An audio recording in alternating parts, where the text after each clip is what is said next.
Professor Angelina Davey, thank you so much for the delightful music. Good afternoon, everybody.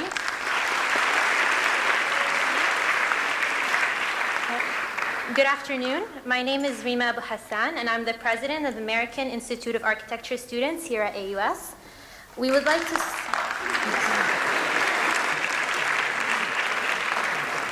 to start off by welcoming you all to the American University of Sharjah and to Professor Rem Koolhaas' highly anticipated talk entitled Recent Preoccupations.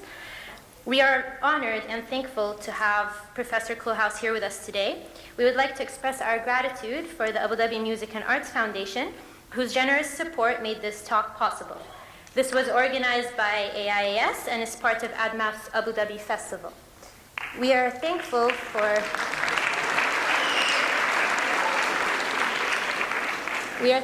AUS's assistance in making this happen, and we want to thank the Chancellor's Office, the Office of Student Affairs, the Events Management Department, and the Office of the Dean at CAD, among other individuals and departments who provided us with assistance. Lastly, we'd like to thank our advisor, Professor Amin Al-Sadin, for his guidance and support, as well as his commitment in helping us make all of this happen. I will now hand it over to Professor Al-Sadin, who will introduce Professor Koolhaas.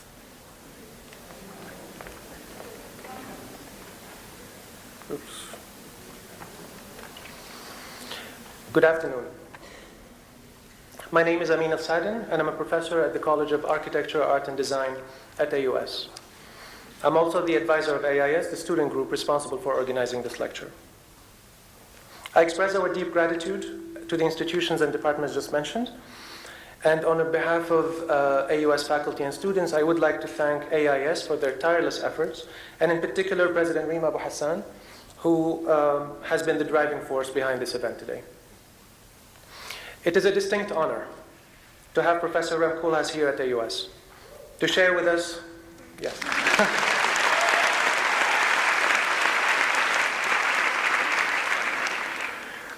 to share with us his recent preoccupations and hopefully some of his ongoing projects. For those of you who may not be very familiar with OMA, the office was established in 1975 and has produced some of the most remarkable buildings of recent history, such as the CCTV headquarters in Beijing, the Seattle Public Library, the Casa de Musica in Porto, the Dutch Embassy in Berlin, among others. The list is very long and impressive. He received countless accolades, including the Pritzker Prize in 2000 and the Golden Lion of the Venice Biennial of Architecture in 2010. His seminal publications, such as Delirious New York and SMLXL, have had a profound influence over the last few decades and remain guidelines for contemporary architectural culture. He continues to lead the work of both OMA and its research branch AMO, and is a professor at the GSD, Harvard University. I had the pleasure of working with OMA and Professor Koolhaas a few years ago, an experience I cherish to this date.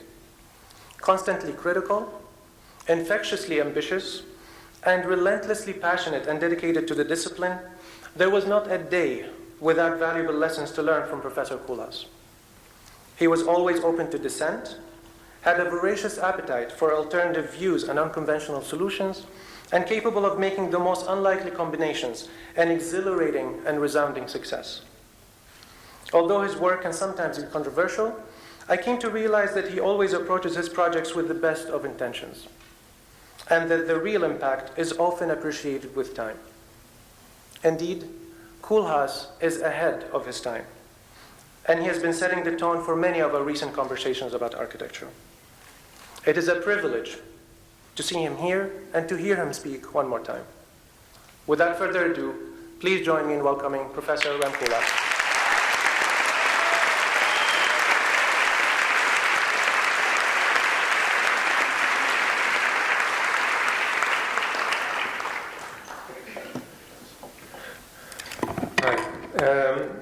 It's really a real pleasure to be here today.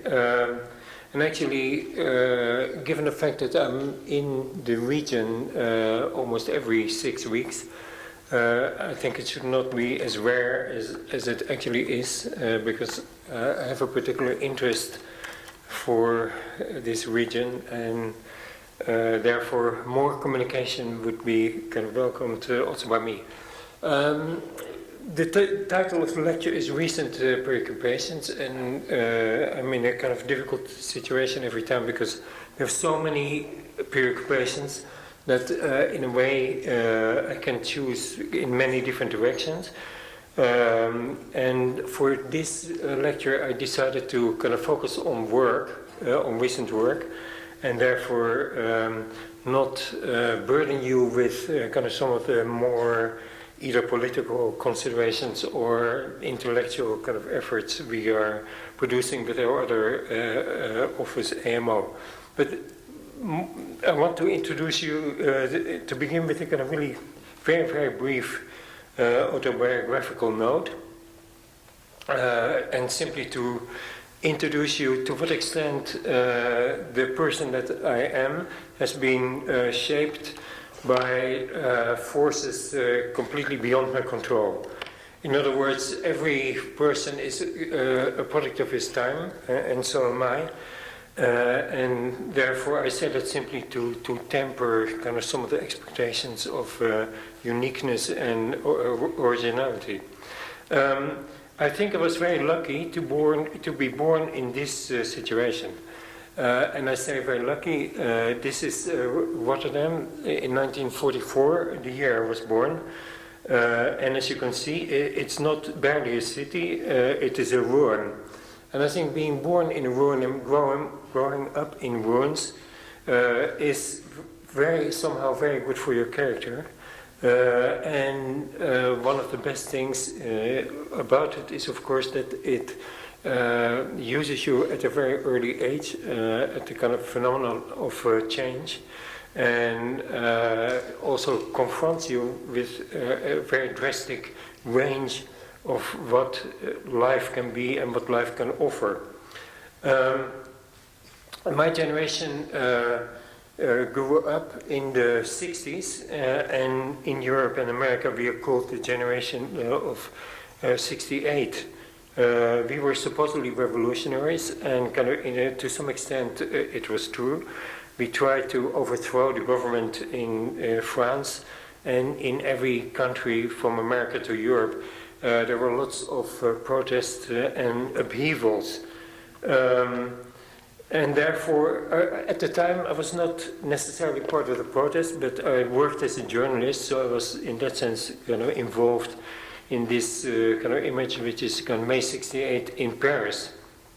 The protest was about government, and it was particularly about a protest against bureaucracy, against the power of the state, and one of its slogans was that the imagination should be in power, not the state. We or they kind of constructed barricades, and Europe at that point was kind of really very, very agitated. It's almost impossible to imagine kind of now, if you see how calm Europe is, that in the same years the Berlin Wall was built, separating the Western system from communism, then still holding a grip on large parts of Europe. And this here you see the beginning of the wall, basically East German students, soldiers standing exactly on the line where eventually the wall would be built. I'm showing some of these things also to suggest that the kind of upheaval that certain parts of the Middle East are currently experiencing will certainly not be an upheaval forever, and that in every drastic situation there's also the beginning of something else and something new. Art and certainly architecture were at the time quite aggressive too, were on the side of the imagination, obviously. And what you see here is kind of Richard Serra with a very aggressive sculpture that he put in Manhattan, not on a place that was convenient for everybody, but on a place where he was deliberately interrupting a kind of path from one part of the square to another. Now, I tell you this kind of prehistory to kind of simply suggest that I grew up in kind of times very different from the current times, and I would like to, and so therefore there's many of the kind of current phenomena that I'm not 100% comfortable with or 100% happy about. I think the most important change compared to the earlier part of my youth was simply the introduction by Ronald Reagan and Margaret Thatcher of the market economy. Kind of somehow they decided that ideology was not the important kind of part and not the important orchestrator of life and civilization, but that the market needed to be kind of recognized more and needed to be the final arbiter of decisions also in political life. And I think that the shift from kind of relatively organized kind of governments, whether they were left or right wing, they were really believing in this power of the state to organize, to have a vision and to implement that vision. Somehow Reagan and Thatcher together made that form of government almost suspect, also in the West, and started to kind of work on the dismantling of government, taking away the initiative of the state, and therefore offering a lot of opportunity, that is true, to the kind of private sector. What that meant is that kind of more than kind of ever before, all of us, and particularly architects, of course, who depend kind of very directly of the kind of streams of money, are submitted to a kind of perpetual helter-skelter of up and down kind of economic trends that we have to navigate. And it also has a kind of very profound effect, in my view, on the status of architecture. Because this is architecture the way it used to be. Anyone kind of from whatever culture can recognize that this is a building built for a collective, for civilization, and to express also the values of that civilization and collective values. And I think after Reagan and Thatcher, and this is the last time I will kind of mention them, architecture has turned into this. And what you see here is that this is not a building by an individual, but after the market economy, all our buildings almost demand a kind of more personal expression. And it is also not a building that necessarily expresses a particular civilization, but it's kind of a moment of expressing a private initiative, and architecture has become clearly, even if this is a museum, clearly become part of branding. I think the further effect of this economic system that we have now is that in the 30s, 40s, the city was not so much a dangerous place, but a place of adventure. This is a typical urban kind of image. You can kind of imagine that the kind of person that you see in front will have, to say the least, an adventurous time in the evening. Now we are 60 years or 50 years later, and this is our kind of version, and in my eyes, very diluted version of what the city is. We see a person who's expecting a very safe experience, an experience without too many surprises, an experience seemingly without risk, and an experience that is kind of probably going to be comfortable. And so what I think is one of the implied or the implied implications, although it never was kind of put in this way explicitly, of the market economy, that instead of being a civilization that challenges, we are now a civilization that tries to kind of promote and accentuate comfort and security. Now, Reagan and Thatcher also expected that kind of particularly after the fall of the Berlin Wall and the ending of the Cold War, so-called, that the world would happily embrace and behave accordingly to a kind of single ideological framework. Neoliberalism, it seemed at that time that kind of almost all political conflict was being swept away for the forces of the market and the kind of universality of the market system. But actually nothing of the kind happened, of course. And to some extent you could even read it that the kind of the world is at this point kind of even more ideologically divided than it has been ever before.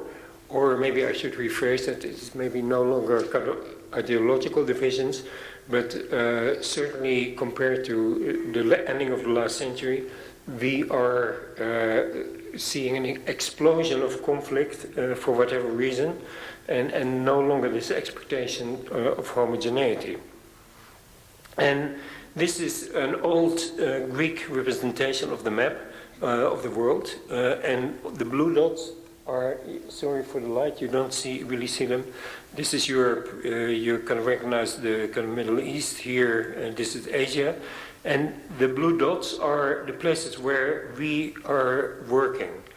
And that kind of really suggests, and particularly if you go back to this place, we are working in all of these places. Here you see the blue dots as well. And so therefore, we are working and want to work in radically different kind of systems, in radically different environments, and radically different clients.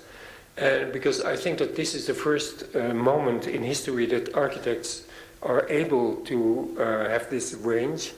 And it is not only a kind of interest in a lot of work, it's also on our part a real interest in an encounter with all of these cultures, all of these systems, all of these countries, and not only with the ambition that we impose on these countries kind of what our vision is, but to be influenced by these countries in return, and therefore kind of work on kind of mutually influenced outcomes. In other words, we see our work not only as a kind of form of, obviously not as a form of commerce, but we see it more and more as a kind of form of communication between different systems and to some extent even diplomacy.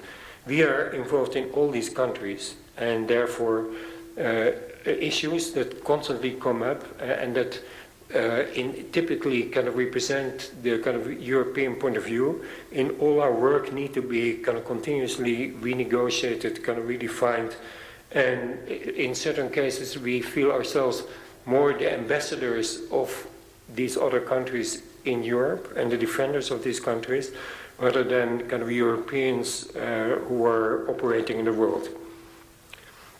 Actually, because there is this large dimension in the work, not only in our work, but given the fact that we embrace this dimension, our office has to be more intelligent and has to be equipped with other abilities than kind of simply building, designing and building. So therefore, about 15 years ago, we started a second office, a mirror image office, OMA, AMO. And with this mirror image office, we simply explore the world. With this mirror image, we kind of do research, we collect evidence, we collect statistics, we try to develop knowledge, the knowledge necessary to work in all these different domains. And so, roughly speaking, OMA does real things in real moments, and AMO does kind of virtual things, observes and generates knowledge.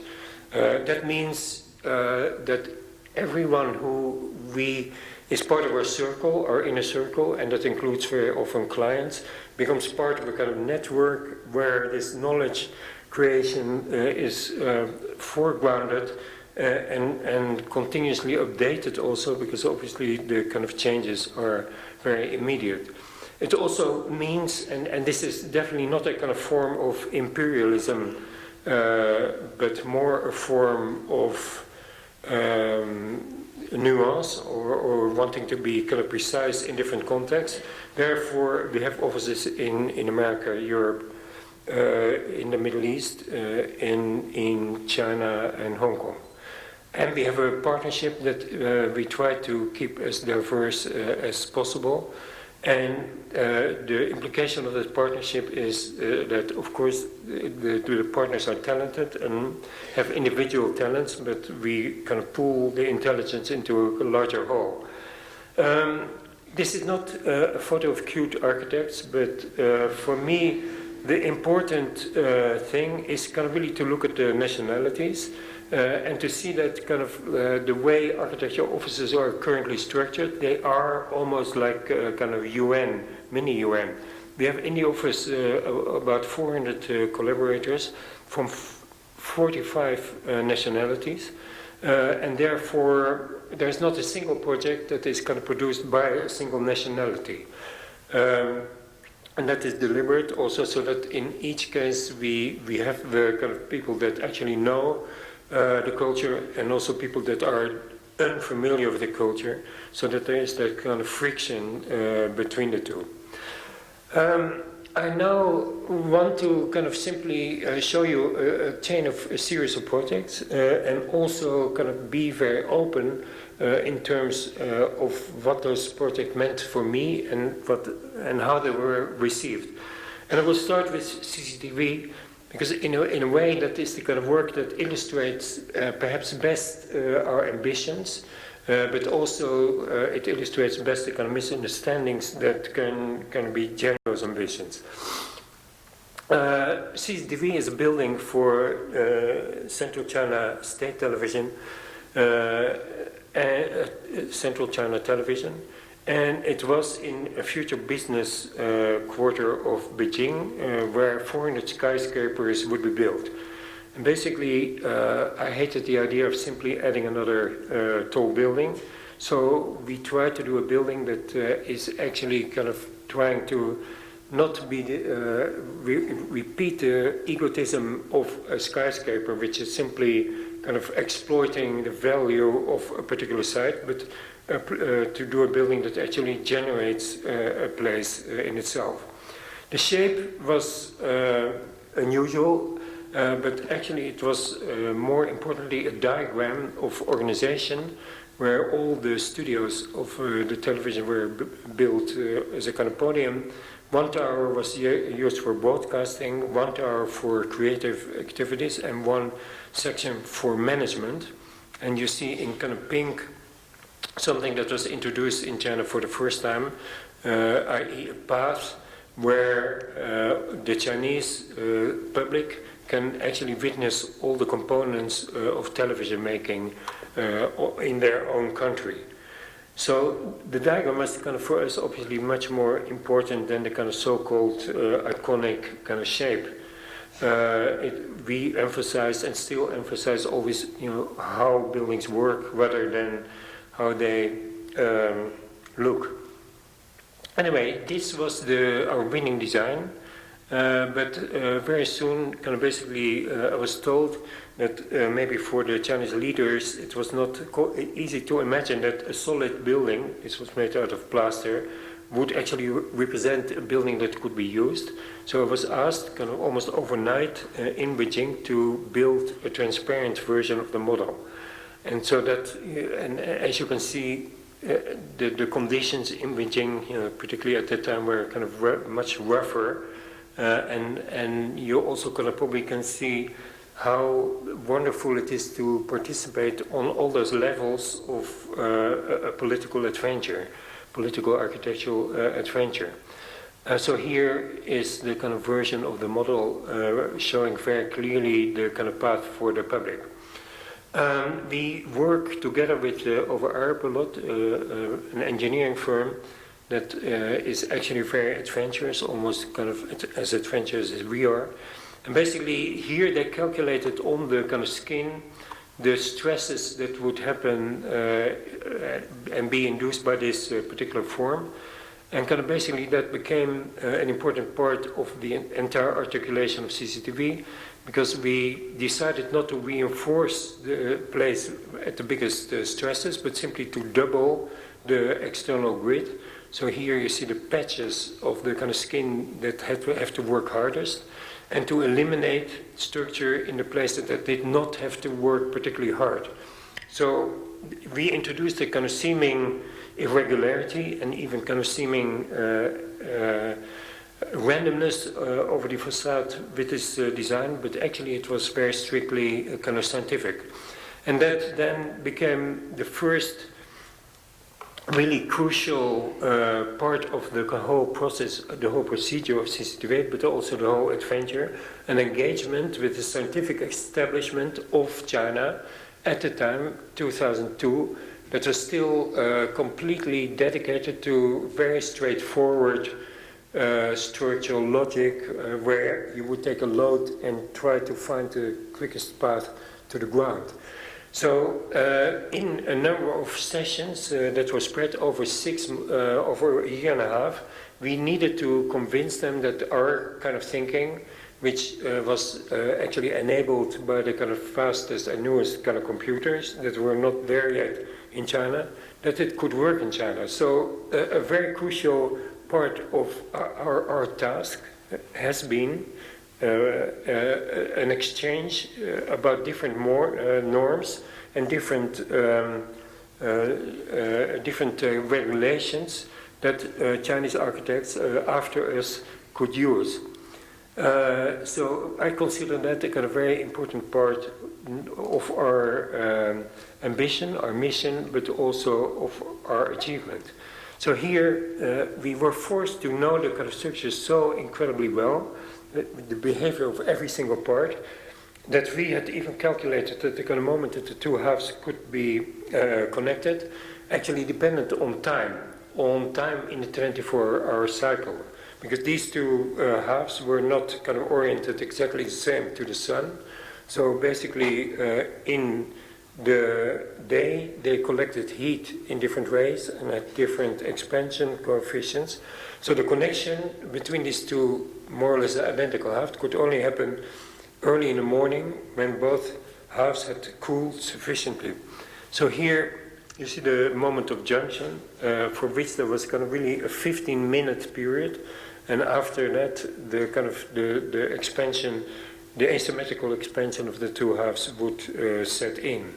So for me it was a beautiful moment also, and of course a moment that is totally invisible, that the dimension of time is kind of introduced in the kind of precision of structural behavior. Here you see one of the Chinese laborers, and kind of basically what in almost every single country where we operate, there are rumors or there are stories in Europe that the behavior or that the treatment of the laborers is criminal, and that basically the situation is not as perfect as it is in Europe or America. And that is of course a very delicate field to negotiate, and therefore we were extremely happy to discover that kind of one of the workers had actually written a poem and written it on the kind of steel of the structure, expressing his pleasure and his pride in kind of making this kind of building. So for once it was someone from the people who actually spoke to his sense of achievement, kind of regardless of our sense of achievement. So CCTV then could become a kind of symbol, but at the same time it also became a disaster, because the Chinese themselves, exuberantly celebrating New Year and the completion of the building, ignited kind of one half. So there was a terrible day that kind of literally every newspaper in the world had front page news of my building in fire. And so you see that the kind of building like this is kind of beginning to accumulate kind of different layers and different kind of realities. So on the one hand, it's a tool to advance science in China. On the other hand, it is a kind of form of pride for the builders. It becomes an international disaster, but it also becomes a kind of given part of Beijing. Here you see kind of somebody in a bus and the reflection of the building. What I find really offensive in the current way in which architecture is depicted is always the emphasis on the building and the kind of complete. Sorry, I'm really sorry because the slides are very, very dark, almost kind of black and white. But anyway, always emphasizing the object and the icon, even though, of course, our buildings kind of have to perform in cities and are performing in cities. And if you look at CCTV, what I think its greatest architectural merit is that it is a kind of building that doesn't look the same from any side, and that the slightest movement in the city can completely transform the apparent nature of the building. So here it is an opening, here it becomes a kind of hammer, here it becomes a hammer in the other direction. Here you see the two kind of towers demerged, and here, and this is for me a very important picture, you see how seamless it is absorbed in the kind of chaos of Beijing. And another, so for me, this instability of the form is, for me, its greatest architectural achievement. Its ability to connect and associate with even the poorest part of Beijing, creating a kind of seamlessness. But at the same time, this is for me also a kind of political achievement, because to introduce instability in Beijing, which is really the capital of the ambition to create stability and maintain stability, is also a political act. Here you see it kind of on the skyline of Beijing, also fairly kind of resonant with the kind of shapes of China. The interior is, we did the entire interior and kind of probably, and this is one of the maybe tragedies, you'll kind of never know it, or you'll never be there. And what is for me exciting about the interior is that, of course, the structure is present everywhere, and it's kind of in its best moments architecture where structure and engineering, or where architecture and engineering are really merging and kind of influencing each other in a very unusual and exciting way. Here you see in the so-called overhang kind of people looking down. Now, so far so good. But now comes the kind of final, or probably not final, kind of chapter. The new kind of president of Beijing has kind of proclaimed resistance in China to make weird buildings.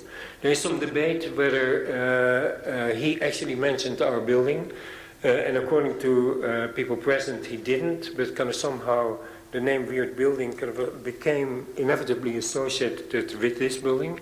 So the irony now, and I'm explicit about it, is that for us to participate in this building in China was very controversial in Europe and in America. I was kind of very often lost jobs because of my involvement and was constantly criticized. And now China too is criticizing this kind of architecture. So it's a kind of very complex and bizarre emotion that after 10 years of involvement and 10 years of this intermediary kind of role between the two cultures and different political systems, the outcome is seemingly is highly ambiguous. Okay, so this is simply maybe in a nutshell the kind of range of possibilities and range of risks and range of a combination of achievement and maybe in a certain way not so much failure but achievement. I don't know what is a milder alternative to the word achievement, but performance maybe of this building, which on my side was maybe one of the most kind of heartfelt efforts. Now, one of the reasons we are so interested in working globally is that each country, but each culture and each system has, of course, its possible kind of amount, its possible kind of achievement, and its possible range of what you can actually do there. And in China, I think the temptation is that you can actually change your culture. In Europe, that is kind of much less the case, because things are kind of relatively stable. And so therefore I'm showing now a number of kind of European projects where the ambitions kind of are by definition less intense and less explicit. This is in the hometown of the Home Office, a very large building that was a kind of combined building of housing, offices, hotel and other kind of functions. And it is in a kind of very beautiful location on the kind of river Maas and in proximity to a bridge. And that means that where typically in the city you can approach buildings from every side, that the entire sequence of perceiving this building and kind of looking at it is predictable. And it is the same for everybody else.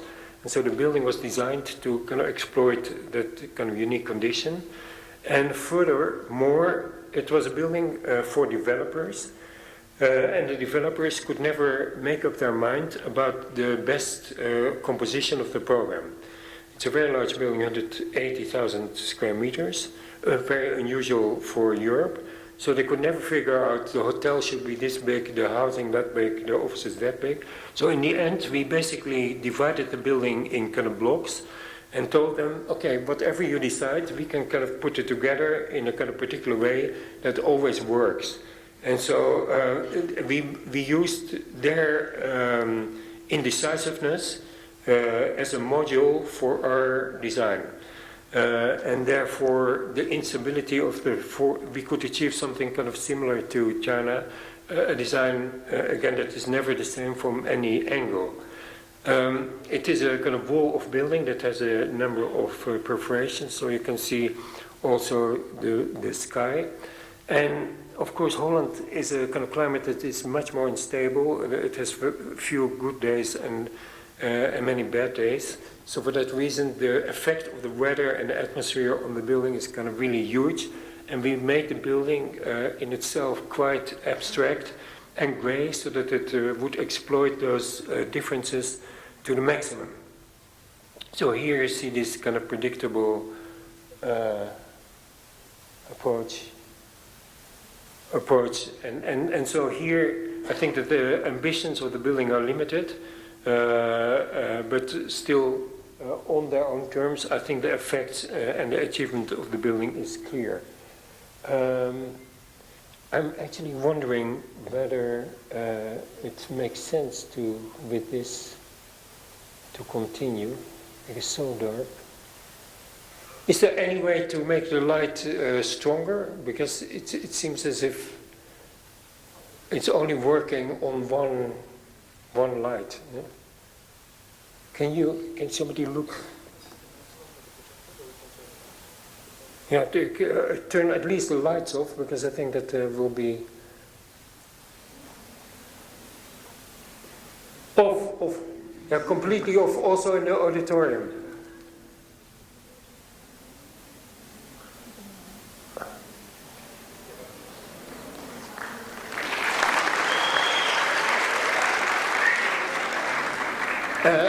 And it would be also kind of really great if you could focus it.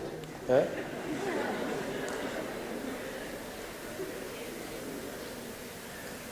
Maybe. Okay. Well, now at least you see the kind of effects of the kind of light and sunlight a little bit clearer. I'm really sorry. I have something kind of unbelievably beautiful in front of me, but it doesn't really translate. Okay. I don't show this kind of project. So another kind of project we're doing in Europe is a project for Prada, for the Fondazione Prada, which is a very kind of European project for an art foundation in Milan, just out of the center. Milan is, for me, not a very kind of attractive city, but it's an unbelievably creative city because the entire media and kind of fashion industry in Italy is there, and Milan is surrounded by a periphery of unbelievable kind of small ateliers who can kind of really make everything, furniture, display elements, really genuinely kind of creative environment. And there, Prada kind of basically bought an industrial complex that is abandoned and is turning it into a foundation with 20,000 meters for art, but not only art, also the archives of Prada, so dedicated to fashion, also a kind of small cinema dedicated to cinema lectures, etc. So it's a kind of very multi-purpose element. Preservation is, strangely enough, the current ideal for most artistic spaces and practices. In other words, the theater feels very often more comfortable in abandoned factories, and artists apparently feel more comfortable in former industrial spaces and the kind of neutrality of those spaces. To avoid that, we kind of did kind of really a mixture where where the black part of the building is kind of renovated, and where in those black courtyard there are three elements: a kind of large glass box made with aluminium, a kind of theater, and a tower. So it's very emphatically a kind of building that combines renovation and new architecture. And it is also a kind of building that exploits all the conditions here in the building, a kind of space that starts very narrowly and that tapers wider. Here, the kind of reverse. Here, a kind of big hall. Here, an enormous industrial hall. So it creates not only a space for the collection of the Prada Foundation, but it also in itself is a collection of different spaces. So instead of a kind of single kind of proposition of ideal space, it actually creates perhaps 25 different conditions of spatial conditions. Here you see it on the old stuff, and then a tower and a box. Now, one of the ironies of Europe is, of course, that we pretend that we are historical. And that we kind of maintain history, but actually to maintain a building is actually more and more an incredibly artificial operation, because this was a former industrial complex. So we had to excavate kind of 4 or 6 meters down to remove any kind of hint of pollution or industrial damage.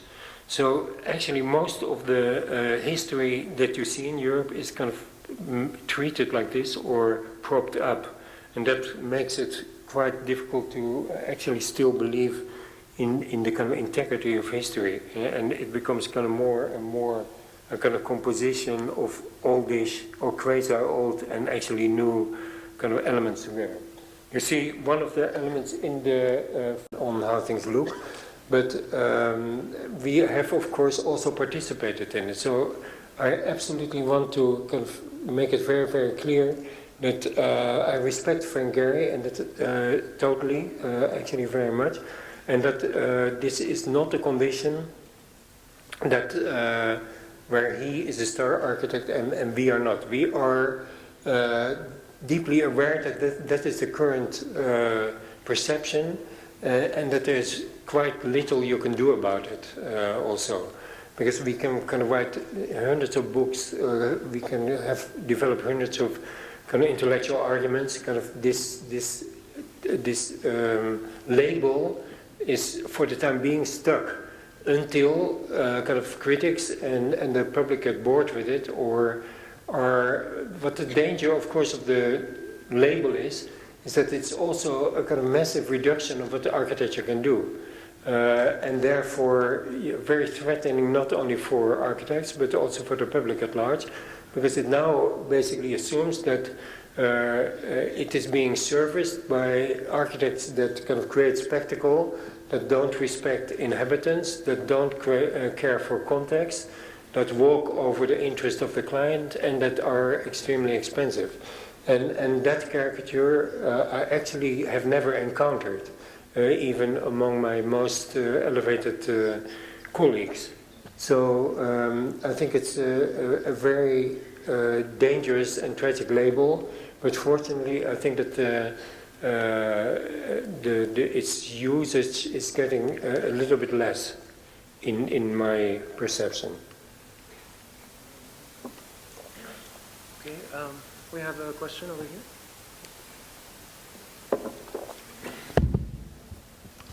Good evening. When you were describing the building in China, there was a particular wording used. You said that the building is seamless. It blends to the environment, and there was an image that Which word did I use? And did you seamless. And there was an image which looked visually very distinct. There was a big contrast between the building and the environment.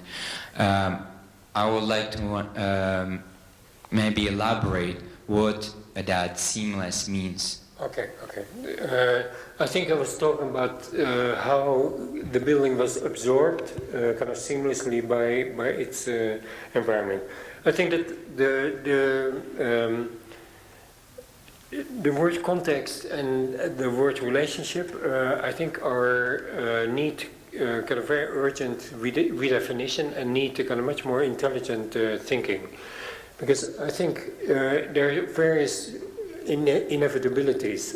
If you have a hovel or basically a hut that takes quite a lot of the surface of Beijing, and you put a new building kind of next to it, then obviously contrast is inevitable. Contrast both in terms of newness and messiness, or order and chaos, or low and height. Those are given and inevitable, I think, in a city. We'll never, and that's my prediction, go back to the kind of overall composed, coherent city that is considered as a kind of single composition and that has grown organically over the centuries. But I think that therefore we have to work on new kind of relationships.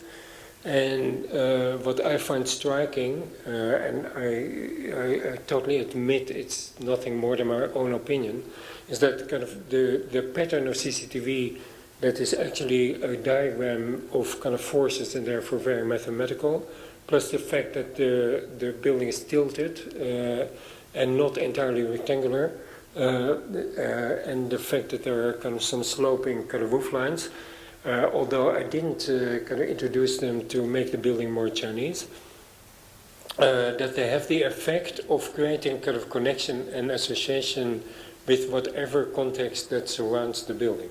So that is the seamless I was mentioning. Any other questions? We have someone. Yeah, let's go on. I don't mind at all. Is it me first? Yeah. Well, thank you again for a wonderful lecture.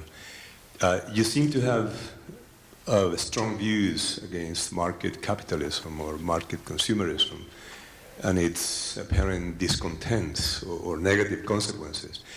Yet, your office, being as famous and popular as it is, and I assume having the chance to choose and pick projects, have done work, have designed many of these stores that are somewhat representative of that market capitalism. Yeah, of course. First of all, I think that we live under a system that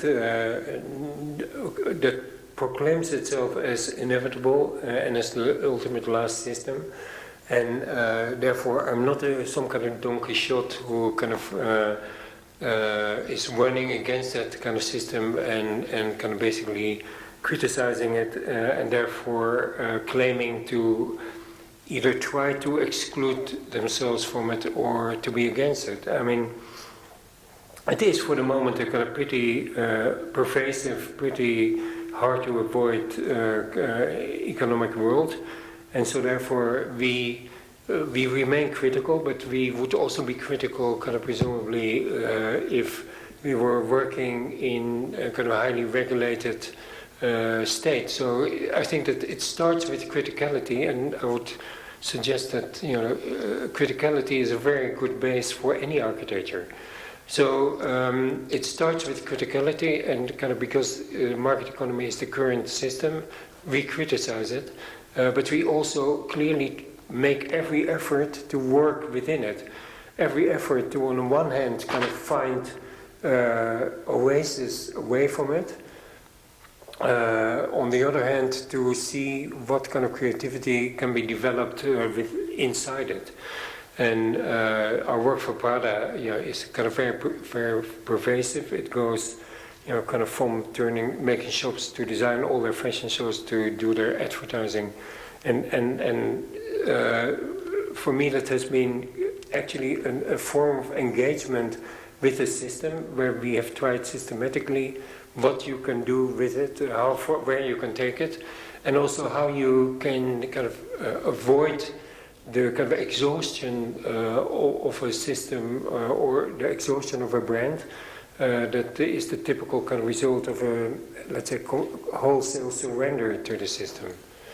So I think that we've maintained with Prada kind of freshness and an openness to experiment and an irony that are perhaps the most you can at this point achieve within that, within an explicit consumer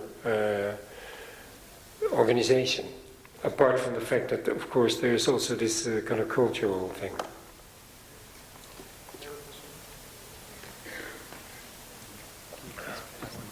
No, I actually like it. Sorry. My question is more about your personal experience with architecture.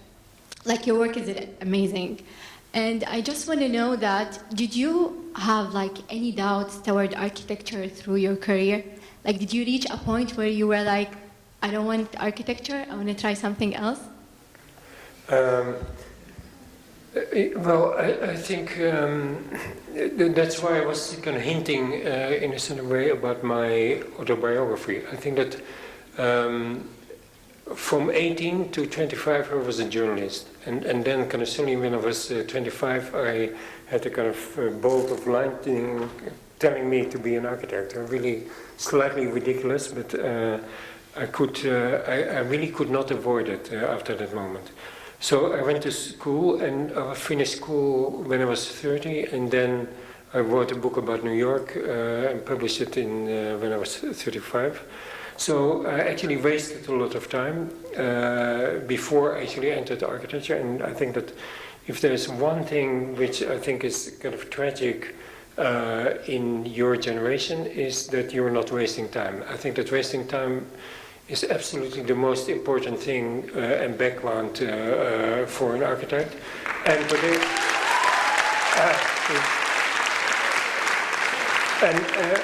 well, I'm not saying this as a kind of popular statement, but because it's the only way in which you can absorb enough information, enough interest before you're an architect, actually. Because if you're an architect, it is too late. Yeah. Architecture is an incredibly stringent, kind of consuming profession from which there is almost no escape, and therefore you have to be really omnivorous before you become it. And because I did these other things, I was also able to continue to do them. And I think that in a certain way, the kind of architecture we do in the kind of engagement with different cultures, systems, etc., is journalism by other means.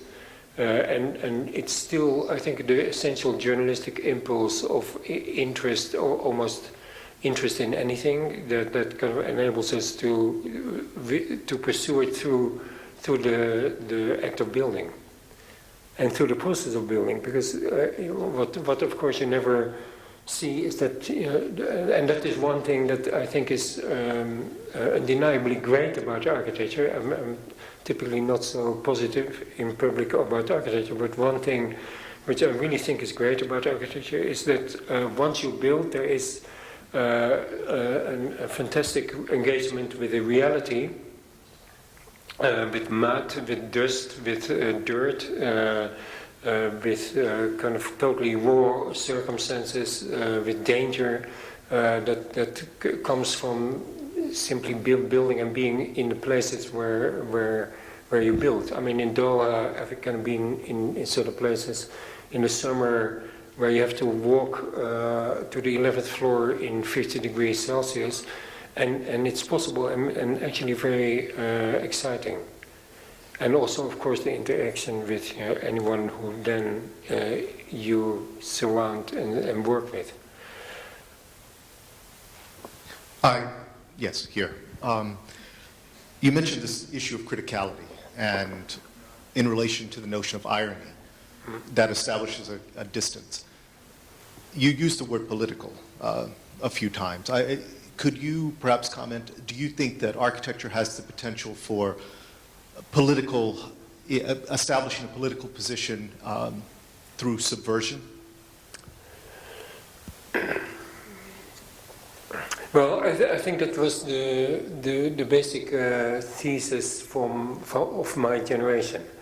Basically, we always talked about changing institutions from the inside. And I have to admit that in retrospect that was a kind of pretty feeble play in most cases, and that we were kind of rarely successful in kind of creating transformations in the direction that we wanted. But on the other hand, I think the political awareness is absolutely crucial for every architect, and I think that the way we don't pursue it, but the way we are admitting to it, because it's maybe more a kind of matter of admission than and the way we try to foreground it can have some, let's say, unexpected, not always successful kind of results, but at least gives me the kind of feeling of operating in a kind of mature way and an engaged way in the world as it is at this moment. Yeah. Yeah. Yes. Thank you for your talk, and also particularly for the comments surrounding Mike Davis and some of the things that have been said and still are said, but the climate that is changing here. Could you briefly talk about the relationship between OMA and AMO? In the diagram, you had two circles ever so slightly touching. They weren't overlapping. They weren't superimposed. Could you talk about that from a practice point of view?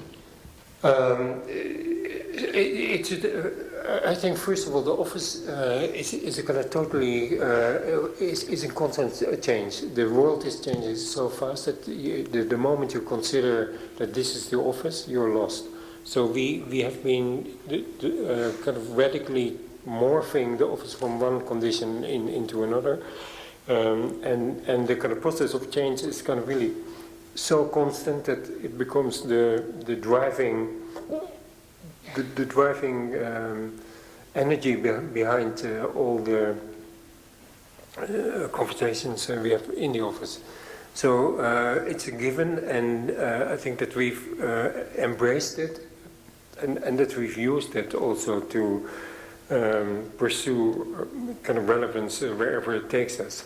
And in that sense, the great thing about AMO is that it can be whatever we need it to be at any one point. So it's not a stable pool of people, it's more a series of relationships with many people in the outside. It's a kind of agency that can mobilize people from, at this point, anywhere, and kind of therefore do a kind of carpet bombing on kind of certain subjects that it wants to know about. And in addition, my teaching in Harvard is actually not teaching in Harvard. It means that Harvard has more or less permanently kind of 12 students at different levels in the office, that we create courses for them in the office, and so that we have basically a kind of an intellectual army, small army, that can again look at any point that interests us at that moment. So they can produce the largest share of the elements of architecture shown in the Biennale last year, but they can also kind of work on a book on the Middle East, or they can kind of basically begin to kind of think about engagement with between Silicon Valley and their current pursuits and architecture, and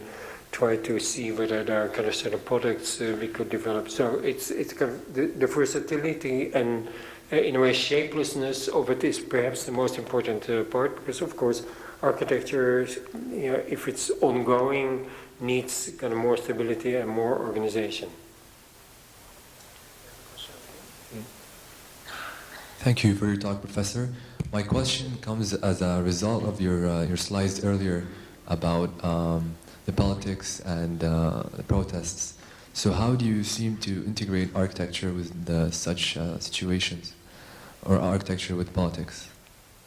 Well, I try to indicate the ways we engage kind of architecture, and I have nothing. You have to be more specific in your question for me to give a better answer. About the slide you showed earlier at the beginning. I remember the slides, but I thought I was trying in the lecture to kind of indicate the kind of consequences of those positions and the changes over in those positions over time. So I don't know, unless you have a more... I'm concerned about the connection or the clarification between architecture and the protests or the significant situations that's happening. The significant situation... About the pictures you showed. You mean the picture of the barricades in Paris? Yes. Well, I mean, obviously that is over, but what I was trying to indicate is that the basis of this generation, to the irritation of many other generations, both before and after, is obviously a kind of fundamental criticality and questioning, kind of basically whatever the consequences, but whatever the thing we question is. And I'm not proud of that. I was kind of suggesting, actually modestly, that it's a hang-up of my generation that has given me sometimes the benefit of that position and the ability to apply it in almost any condition. I really, again, unless you have a more precise question, I cannot give a better answer. Okay, maybe one last question over here. Hello, sorry. As students of architecture and architects in this region, how do you think we can change this misconception, generic image of Dubai? How do we, as growing up trying to build the city that we are in, how do we change that? Well, the irony is that changing perceptions is kind of perhaps the most complicated thing to do. And also it's a kind of thing that is typically case by case. There is not one way to change perceptions. You can change perceptions kind of surgically sometimes by writing one article or producing one book or doing one exhibition or one TV program or kind of one website. But the one point you have to be kind of very precise in terms of what perception you want to change. And for instance, in the case of Mike Davis, it's kind of probably the best way of doing it is actually address the distributor of the wrong perception you want to change directly, kind of rather than work through example. But on the other hand, no perception is ever stable, and again, I think there seems to be an emerging consensus already that, and that is, partly, that is, of course, all of us contribute every day to changing perceptions. So we are beginning to have a kind of cumulative effect, I think, where Dubai is taken more seriously. But for instance, what kind of something we used to look at Dubai as a kind of place for expats, but what is, and expats for us always was kind of Australians, kind of English, blah, blah, blah, Europeans.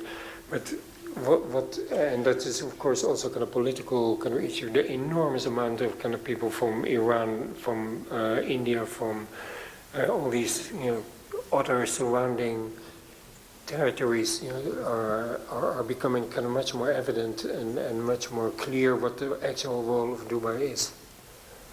And I think that also again the seriousness that kind of Dubai is emanating also has its effect.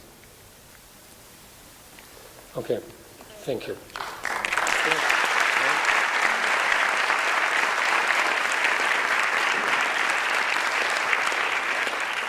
Thank you, Professor Koolhaas. We'd now like to invite AUS's Chancellor, Dr. Bjorn Cherve, please.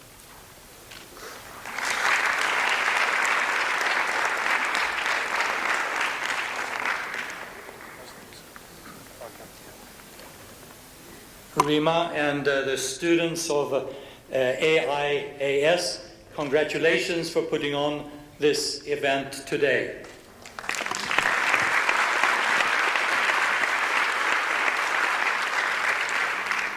Professor Koolhaas, thank you so much for coming to AUS, for putting on an intriguing lecture. And since you are in the Dubai area, we're looking forward to seeing you back at AUS many more times. Thank you so much indeed. And then we have a gift for you.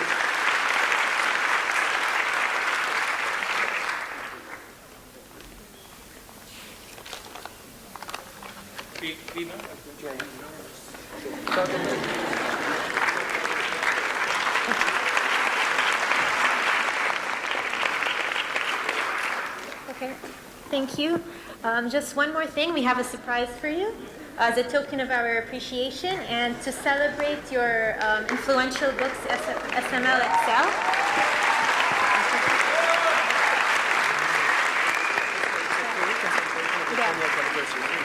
This is a cake in the shape of the book to celebrate the 20th anniversary of the book, which happens to be this year. So, congratulations.